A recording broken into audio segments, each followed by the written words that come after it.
Hi everybody, welcome to another episode of The Lamp in the Library. I'm Graham. And I'm Kim. And today we're going to be talking about Vesper Flights, woo, by Helen Macdonald. This week we're both going to give a little review of the book and also give suggestions of books you'll want to read if you loved Vesper Flights. So, Vesper Flights is the new book from Helen Macdonald, who is famous for H is for Hawk, which became a publishing phenomenon a few years ago. This is a collection of short stories, all on a similar theme of, the relationship the author has with the natural world from a subjective and experiential point of view. She lives in England, so she's mostly talking about the wildlife in England, and these are some highly personal essays, much like H is for Hawk was a highly personal book. But it has to do with thinking about the world from a non-human point of view and what's being lost with humanity's destruction of the natural world in our current era, the Anthropocene, however you want to pronounce it.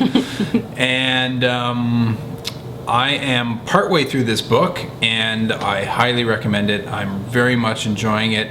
They're very short essays, but they're the kind of essays that after you finish them, you just have to sit with it for a while because it's there's so much wisdom and power in these short essays. So highly recommended. Kim, what do you think?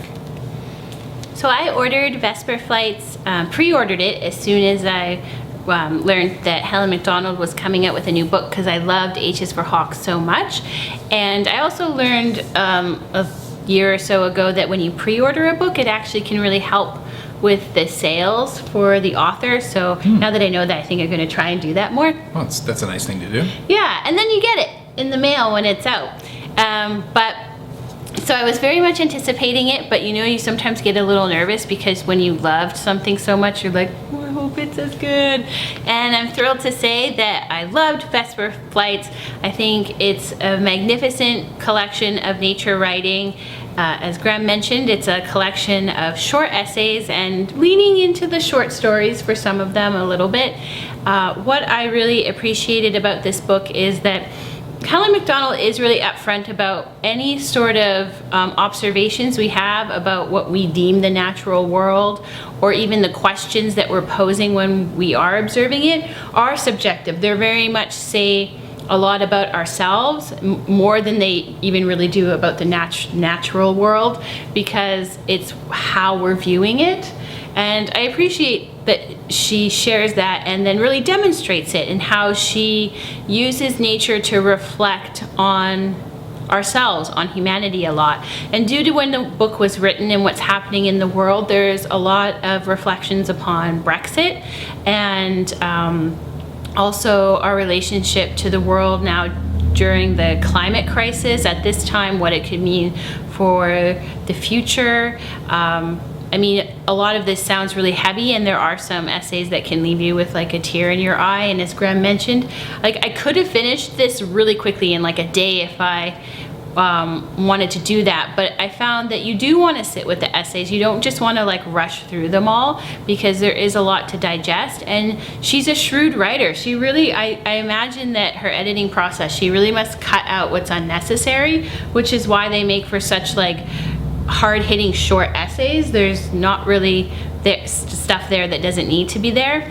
One of the things I really like about her writing, and I found a lot in Vesper Flights, is that she has such wonder, admiration, this deep connection to the natural world, and it will border on a feeling of transcendence, but you can almost hear the inner dialogue with Helen Macdonald of like, oh, I'm reaching it, but I've got to pull myself back down to earth and ground it somehow. And because her career is also being a historian of science, you see that play out. I can almost like hear her when she's writing and editing, like reaching just the grasp of like something that I would refer to as something almost like transcendental, but then coming back down to earth with it.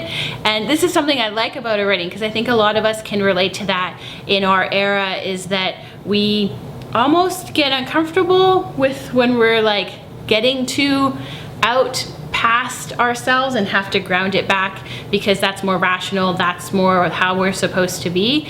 She does have this really great essay that's near the end, essay short story where like it's kind of, sometimes it's hard to know where the line is between those two, but she shares like her reflections on consciousness beyond ourselves and a little bit of what she believes, what she doesn't believe, and it all has to do with this like tape, this little cassette tape that ended up in her hands, and it's a really interesting piece.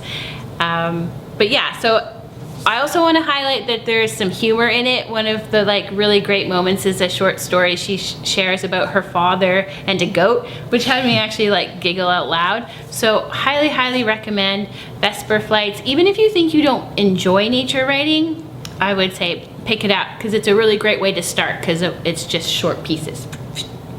So now we're going to share some recommendations if you enjoyed this book, Vesper Flights, or other nature writing.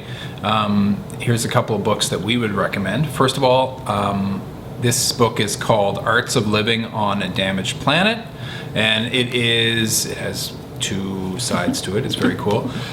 It is nature writing about humanity's relationship to the natural world during the climate crisis, and various, strange topics. It is edited by Anna Tsing, Heather Swanson, Elaine Gann, and Nils Bubant.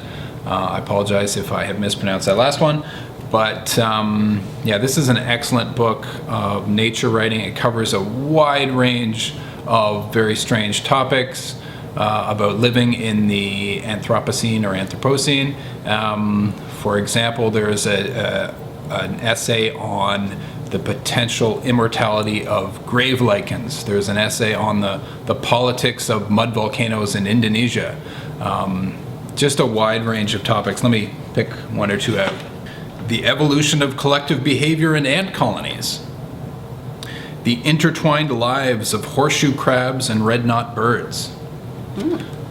Many, a wide range of topics. There's one about going into Chernobyl and experiencing the radiation firsthand. I mean, it's interesting stuff about humanity's relationship to the natural world, and it has an interesting philosophy to it too. And it's called The Arts of Living on a Damaged Planet because it's a work of art in itself. It has a lot of drawings and photographs throughout it, and I highly recommend this particular group of essays by a diverse range of contributors. Really great nature writing. So I'm going to recommend the book The Sea Within by Philip Hoare, and this book is part travelogue, memoir, history, and as the title would suggest, it's a lot about the author's relationship, but also humanity's relationship with the ocean, the sea, and the life that lives within it. Philip Hoare himself definitely has a deep passion and interest for whales. He had a previous book that really was just mostly looking at whales, our humanity's history with whales. And this one has a taste of this as well because he travels around, he swims with some whales, he swims with some dolphins. So each segment of the book is like different. It's more almost like essays too of, when he was swimming with sperm whales is one part. He then has some look at different historical figures and their relationship to the natural world.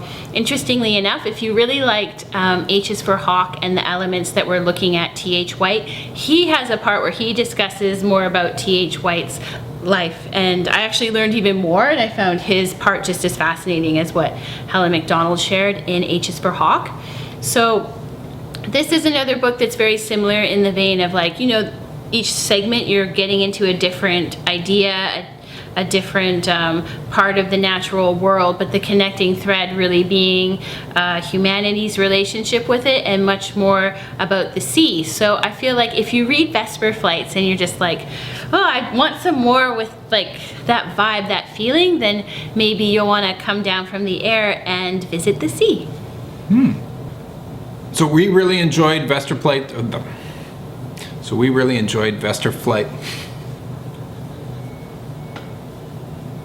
So we both really enjoyed Vesper Flights by Helen Macdonald.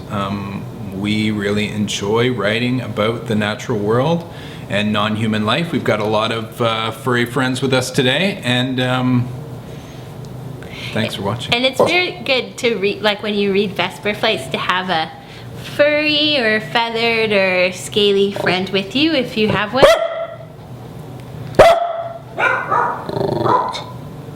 So thanks so much for tuning in. If you like this video, please give it a thumbs up and consider subscribing to the channel below and hitting the bell notification so you'll always know when there's a new episode. Thanks for watching. Keep well. And keep reading. Bye. Bye.